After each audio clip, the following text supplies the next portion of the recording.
Ya, apalagi? Masih dari hadis halaman 8 tadi, Ustaz. Ya. Yang tidak hadir sholat berjamaah akan dibakar rumahnya beserta apa yang ada di dalamnya.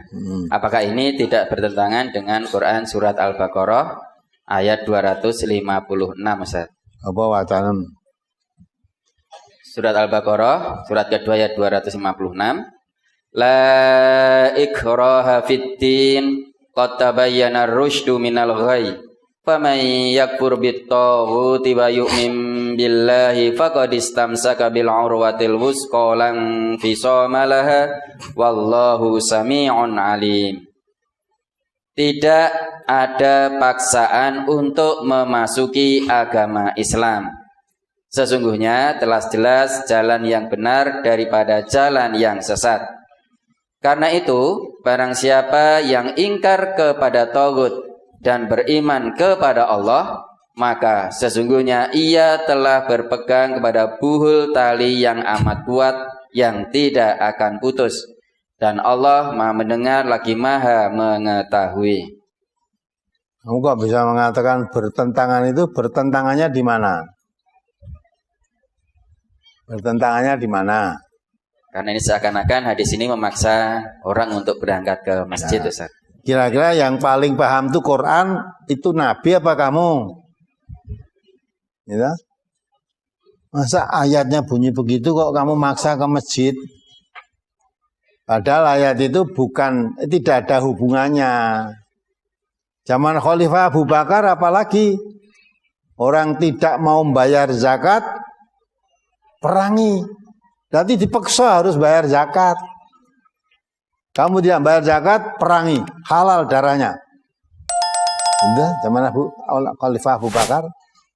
Pada zaman Nabi, orang-orang Islam bayar zakat. Barang Nabi meninggal, khalifahnya yang pertama itu Khalifatul Rasul, yang pertama itu Abu Bakar, orang sudah tidak mau bayar zakat. Akhirnya Abu Bakar menyatakan, perangi orang ini. Tegaskan lagi, siapa ketika Nabi masih hidup dia membayar zakat beserta pelananya, hanya mau unta, ya, sak kendalinya untuk nuntun beserta pelana yang alat duduk di ke punggung unta itu.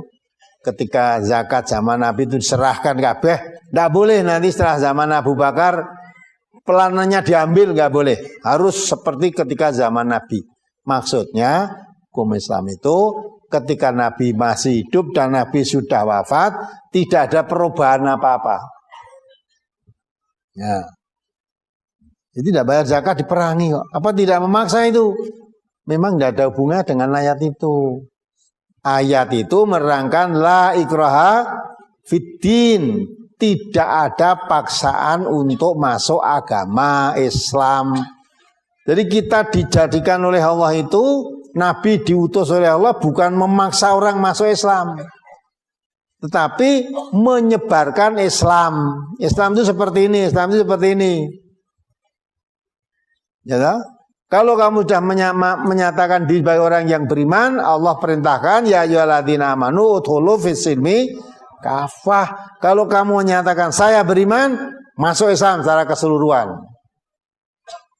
Nah kalau kamu tidak mau masuk Islam, tidak apa-apa. Maka dalam Al-Quran diterangkan al-haqqu mir rabbikum wa man sya'afal yu'min wa man sya'afal yakfur.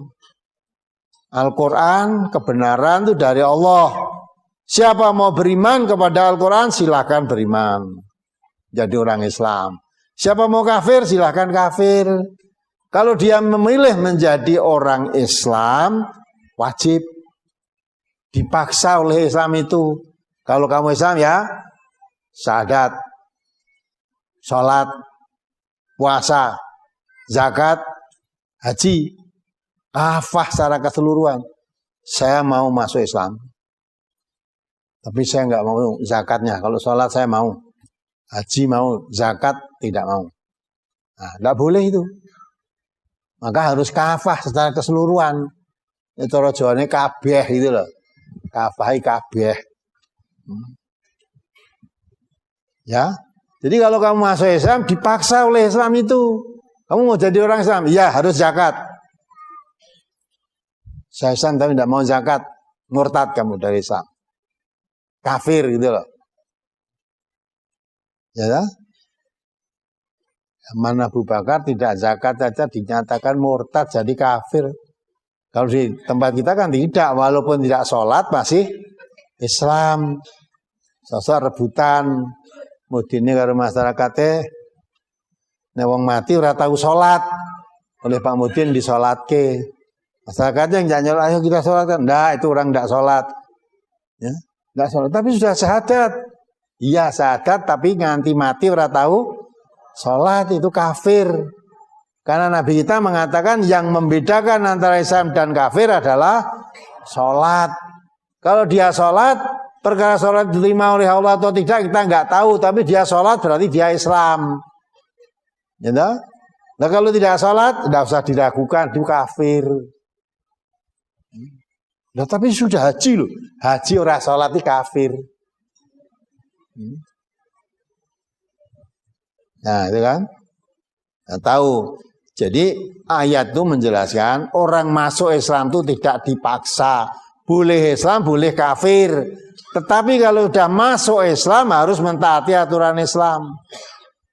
Itu Nabi. Maka yang kamu tanyakan dengan hati tadi nggak ada hubungannya. Lah kok sholat? Nah, memang sholat. Ya, wajib bagi orang. Jamnya sholat, wong zakat saja wajib. Nah di NTN ini ya ada aturan. Ya ada aturan. Di NTN itu tidak boleh apa? Rokok. Kalau kamu masih suka ngerokok, belum bisa berhenti ngerokok, mandek kosek sing ngaji. Tidak dikeluarkan, ngajinya berhenti dulu. Besok kalau sudah ngerokoknya bisa berhenti, baru boleh ngaji lagi. Ya. Pokoknya aku tetap ngaji, walaupun ngerokok. Gak boleh. Itu menyebar penyakit kamu. Yang kena penyakit, kata ahli kesehatan, tidak yang ngerokok saja, yang pasif ini pun kena. Daripada kamu meracuni orang banyak, kusojo ngaji. Ngaji tempat lain yang ngerokok boleh, itu bebas silahkan. Ada enggak tempat pengajian yang boleh ngerokok? Banyak. Malah sak kiai ini barang. Kita tidak melarang mereka. Tapi kalau kamu ngerokok di sini nggak boleh. Lingkungan ini harus bersih dari rokok. Nanti wong ora gelem ngaji kabeh, ya ora apa-apa. Ora gelem ngaji nang kene. Lah kowe rene sing ngakon ya sapa to? Ini dari rombongan-rombongan ini aja. Ini coba pendengarkan dia.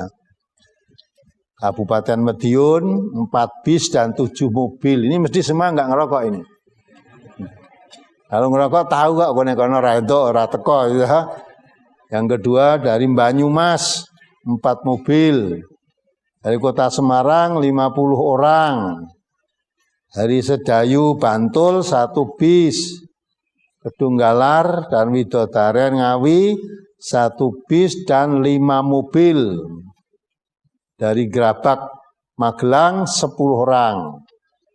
Dari Lorok Pacitan 30 orang. Wonosobo 32 orang. Kroya Cilacap 1 mobil. Ini jauh-jauh semua ini. Maka kalau tidak boleh ngerokok, nanti doa keluar kabeh ngajinya malah ora tanggungan aku. Werene ya mene ya apa? Ya kan? Nah, kejaba kalau kamu ke sini tiap datang kamu memberi uang pada saya 1 miliar, ora teko telu berarti wis kelangan 3 miliar. Ya, dakwah itu tidak ada kaitannya dengan keuangan. Allah memerintahkan kita kepada nabinya ya. Nabi kita diperintah, "Qul la as'alukum alaihi ajran." Katakan Muhammad, saya tidak minta imbalan upah dari kamu yang saya dakwai. Apapun. Dakwah itu tidak minta upah. Nah, yang mau datang silakan, yang tidak datang silakan. Faman syafal yu'min, faman syafal yakfur. Qul aminu bihi aw la tu'minu. Katakan Muhammad, kamu boleh beriman, kamu boleh tidak beriman. Tidak ada paksaan. Menjadi orang beriman itu tidak ada paksaan. Ya gitu kan? Dakwah di NTA juga begitu. Kita hanya menyebarkan Islam. Dengan teknologi modern disebarkan lewat televisi, lewat radio, tersebar kemana-mana. Akhirnya hatinya yang tersentuh, fitrah hatinya yang bersih tersentuh dengan suara Quran, suara hadis diterangkan lewat radio atau lewat TV, terpanggil walaupun jauh-jauh datang. Sudah datang tadi malam, sudah ada yang datang tadi malam, sudah tidur di sini. Nah, coba nanti digagas apa yang digulai? Bapak-bapak, ibu-ibu sekarang di sini itu berapa ribu datang. Neng kene dong apa coba? Dengarkan orang ngomong. Yang dibacakan ayat-ayat Quran, hadis-hadis Nabi, itu yang daya tariknya. Nah, ingin tahu firman-firman Allah, untuk tahu hadis-hadis Rasulullah, untuk menata kehidupan kita masing-masing. Nah itu, maka ada aturannya. Kalau ngasih di Anda, ya apalagi itu, tidak boleh ngerokok. Bukan kita melarang rokok. Sebelum bisa berhenti ngerokok, berhenti ngaji dulu. Nanti kalau sudah direnung-renungkan, ya manfaat dan madorotnya rokok itu, ya sudah. Sekarang berhenti ngerokok, boleh ngaji lagi. Ya, silakan. Sebab kalau tahu larangan-larangan itu dilanggar, walaupun ngaji tahu larangannya tidak diamalkan, buat apa kita ngaji? Nah dulu belum tahu, sekarang udah tahu. Lah kok podo wae? Padahal Allah mengatakan, hal yastawil ladina ya'lamuna wal ladina la ya'lamun? Apa sama orang yang mengerti dengan orang yang tidak mengerti? Kalau dulu melanggar haram tidak mengerti, karena tidak ngerti. Lah setelah sudah ngerti, kok sama saja? Kalau orang mengerti dan tidak mengerti sama saja, tidak ada berubah. Itu salah satu di antara sifatnya orang apa? Kafir. Orang kafir itu sawaun alaihim andar tahum an lam tundirhum la yu'minun. Orang kafir itu diberitahu atau tidak diberitahu sama saja. Sama saja bagaimana? La yu'minun. Walaupun tahu tapi tidak beriman. Maka tahu dan tidak sama saja waktu tidak mengimani apa yang diketahui itu. Nah, maka ngaji DMK itu harus mengamalkan hasil kajinya. Kalau mengamalkan harus yakin apa yang dikaji itu. Kalau tidak yakin bagaimana mau mengamalkannya. Maka pertanyaanmu itu tidak ada hubungannya. Tidak, larangan itu kalau sholat itu perintah Nabi untuk mendapatkan kebaikan, ya. Tapi kalau Islam tadi itu pun juga tidak bertentangan dengan hadis Nabi tadi. Ya, yang dilarang memaksa itu orang masuk Islam atau menjadi orang yang beriman. Harus menjadi orang yang beriman. Kalau tidak menjadi iman disembelih atau enggak dipaksa, enggak boleh. Ya. Wong Nabi Ibrahim berdoa kepada Allah supaya negerinya dijadikan negeri yang aman. Dan supaya yang diberi rezeki orang-orang yang beriman saja. Maksudnya orang kafir jangan diberi rezeki. Tolak oleh Allah. Orang kafir pun saya beri ya, biar dia senang-senang di dunia ini sebentar. Setelah itu nanti dipaksa masuk neraka. Dan kalau semua orang yang tidak beriman, tidak diberi rezeki, sama dengan kan dipaksa untuk mendapat rezeki, dipaksa harus beriman. Tidak. Coba dibaca itu. Al-Baqarah 126 itu berapa itu?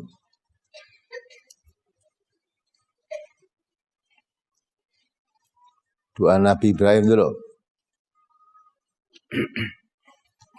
Surat Al-Baqarah, surat kedua ayat 126. Wa idh qala Ibrahimu rabbi ij'al hadha baladan aminan warzuq ahlahu minas samarati man amana minhum billahi wal yawmil akhir. Qala wa man kafara fa umatti'uhu qalilan thumma attarruhu ila adzabin nar wa bi'sal masir. Ini perhatikan, ini doa Nabi Ibrahim, ya, supaya yang diberi rezeki oleh Allah itu orang beriman saja, yang tidak beriman jangan diberi. Langsung dijawab oleh Allah, orang kafir pun saya beri Ibrahim, gitu. Ya dibaca. Dan ingatlah ketika Ibrahim berdoa, ya Tuhanku, jadikanlah negeri ini negeri yang aman sentosa, Dan berikanlah rezeki dari buah-buahan kepada penduduknya yang beriman di antara mereka kepada Allah dan hari kemudian. Berikan rezeki pada penduduk negeri ini yang beriman.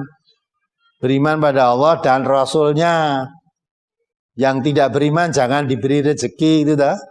Terus apa jawab Allah? Allah berfirman, dan kepada orang yang kafir pun aku beri kesenangan sementara. Kemudian aku paksa ia menjalani siksa neraka. Dan itulah seburuk-buruk tempat kembali. Ya, maunya Ibrahim itu yang beriman itu orang yang beriman saja lah yang diberi rezeki. Beriman pada Allah, beriman pada Rasulnya. Tapi Allah mengatakan, hei orang kafir pun saya beri. Biar bisa senang-senang sementara. Ya, biar sementara selama di dunia ini. Dia kan cuma sementara hidup di dunia itu.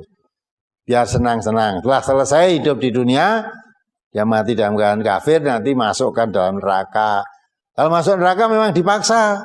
Maunya tidak mau masuk neraka, tahu gambar lihat neraka betul, mau nggak mau, udah dipaksa, panggil, seret orang ini masuk neraka. Kalau tidak mau masuk neraka, jangan tidak maunya di sana. Kalau tidak mau masuk neraka sejak di dunia ini, ku anfusakum wa ahlikum naro, jaga dirimu, jaga keluargamu, jangan sampai masuk neraka. Kalau memang tidak mau masuk neraka, sekarang ini amalkan perbuatan-perbuatan yang menjauhkan dari neraka. Nah sekarang ini di neraka malah, neraka malah beneran amarnya pakai bintang film yang ayu-ayu. Nah, berarti kan siap dia masuk neraka. Nah setelah di sana ngerti betul maunya nggak mau, maka istilahnya dipaksa masuk.